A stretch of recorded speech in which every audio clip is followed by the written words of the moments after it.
Bengo was growing sharper, not just larger. Juani handed Missy an excellent shotgun, her hands steady, her eyes quiet. She was ready. In the newly finished kitchen, Koala began preparing meals with a joy few ever saw from her. And it came just in time. The elephant took its position in the trap-lined shotgun tunnel, a brutal hallway carved by Toxo, perfected for kill zones. But even defenses come with a price. Bumpy, white-bonded Fox, soft and loyal, was killed in the attack. Juani, in rage, chased down Orange, the last of the raiders, and ended her life outside the walls. Their remains were hauled to the newly built butcher room. Toxo rebuilt the perimeter with stronger intent. Bishop, sharp-eyed and restless, destroyed the defoliator ship that loomed near. Inside a small joy, Koala and Darklight shared their first private moment as spouses, a new room built just for them. Peace, if only for a breath.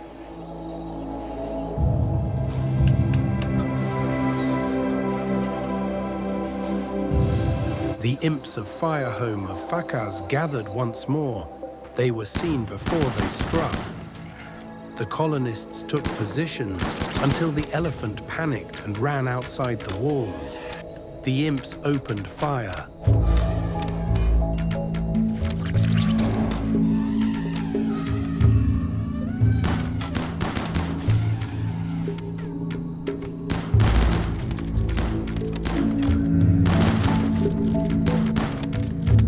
The heat was unbearable. The settlers retreated inside, drawing the invaders into the kill zones. It worked. The fires were beaten back. The base stood firm. Among the fallen, an imp named Jules, too smart, firekeep psychopath, was captured by Darklight. Jinooks, another hunter, bled out in Bishop's grasp, a death without glory.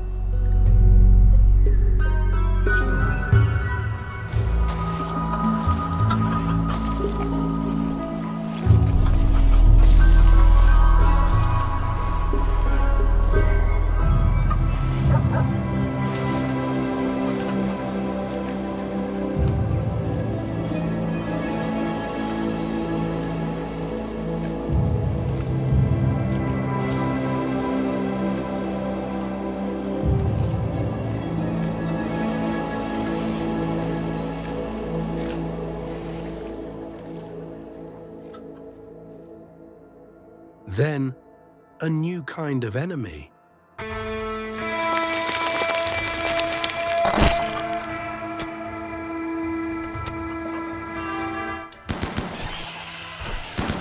Again, the elephant stood its ground.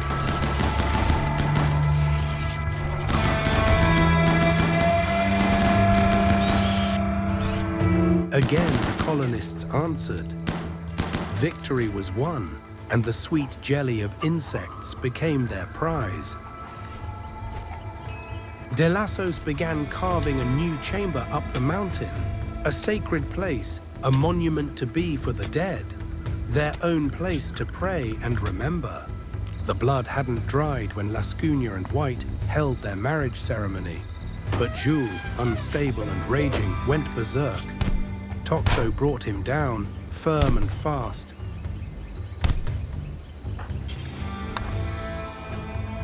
Still, the ceremony continued. In pain, they found joy.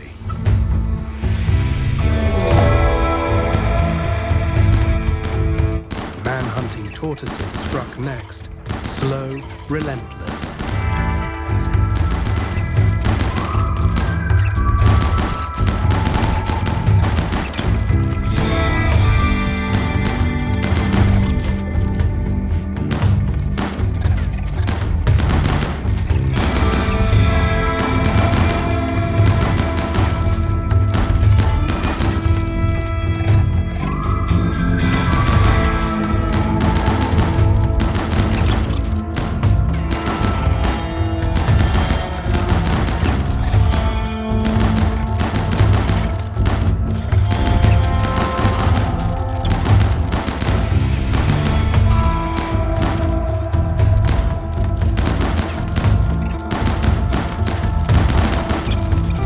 Delassos and Missy killed the last one themselves.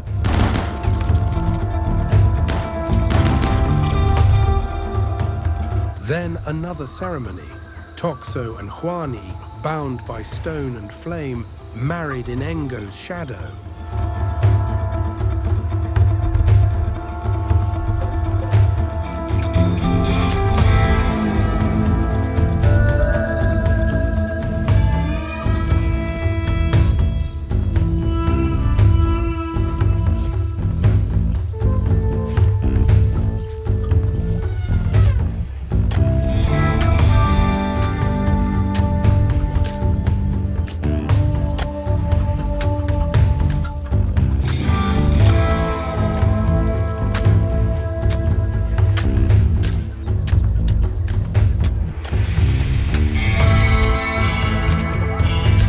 Then Darklight fell ill with flu.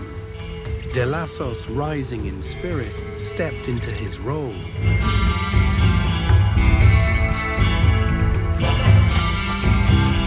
He preached health over Darklight's bed, and through sheer will and his own care, Darklight survived.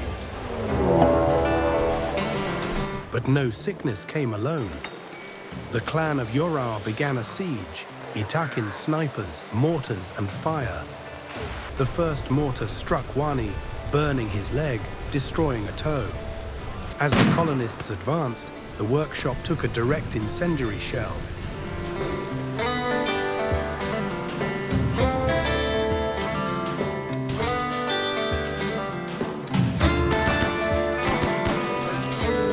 Bishop wandered, dazed in the dark.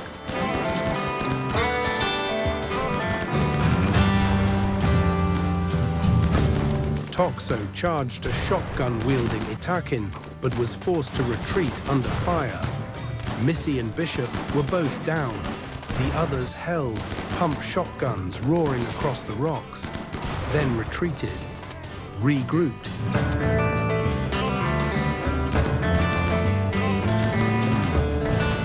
An enemy tried to carry Missy away. They failed.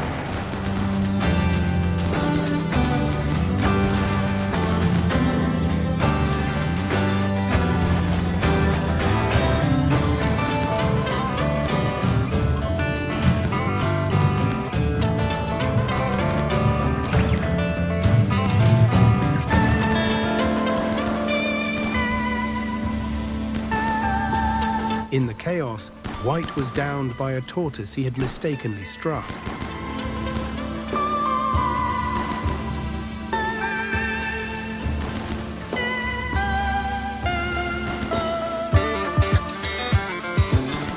Lascugna tried to save the workshop, but the fire spread. She was burned. They were forced to abandon it. Their forge of dreams now burned black. Jules, now more steady, tended to White's wounds. With medicine gone, Darklight did what he could, bare-handed.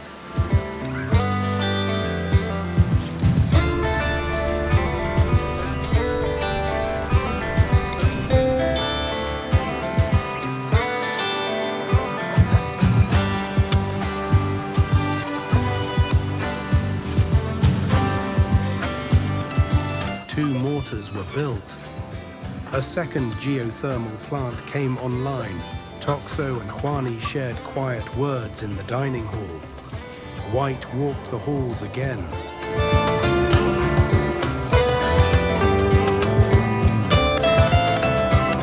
A pod crashed.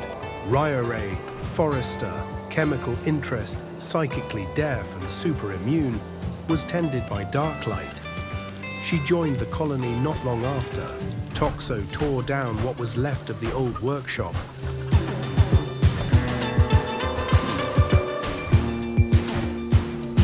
And then, life bloomed again. Toxo was pregnant. To celebrate, the tribe gathered for a party at the Nutrifungus fields. Under the fungus canopy, they danced.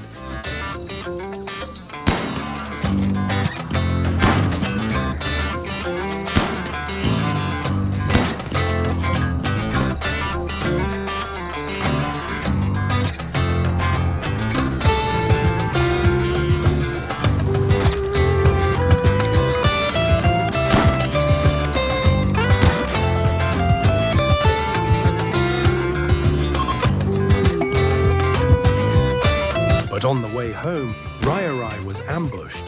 Alone, she had to think fast, kite and survive.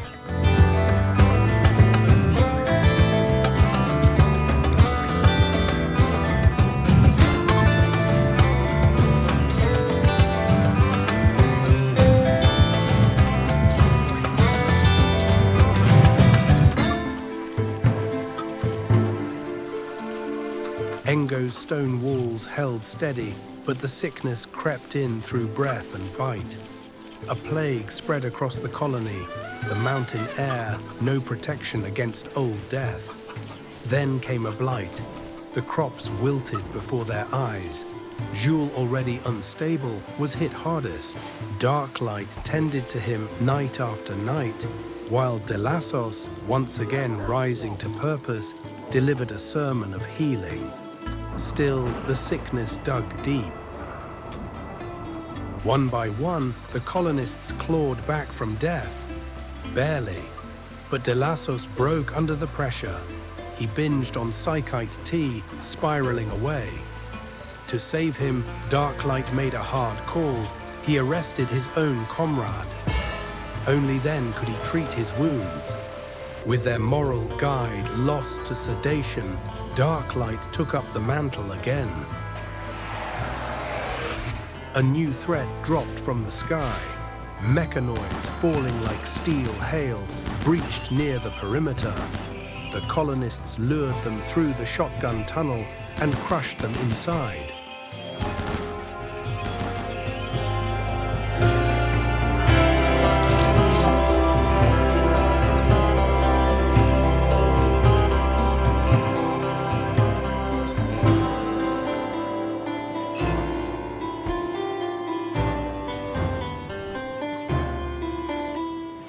Outside, wort bubbled in fermentation barrels. Missy worked them with care. Beer was coming, a taste of peace. Darklight stepped into a gleaming new laboratory, feeding the flicker of progress with silent determination. At last, their stone temple was completed, a place for ritual and remembrance. The heat pressed hard across the hills, but inside the mountain cooled them. Well-ventilated bedrooms offered relief from the rising wave.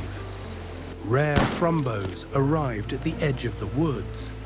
Rai, silent and certain, lured them toward the waiting hunters.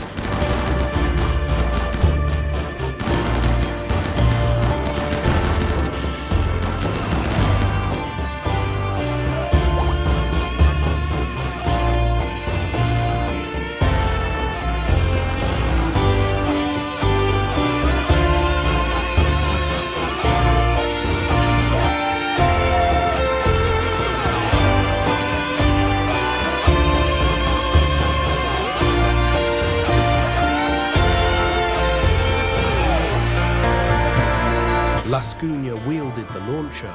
Jules carried EMPs. Together with the others, they struck the cluster, even as White broke down mid-battle, hurling insults, drowning in pain.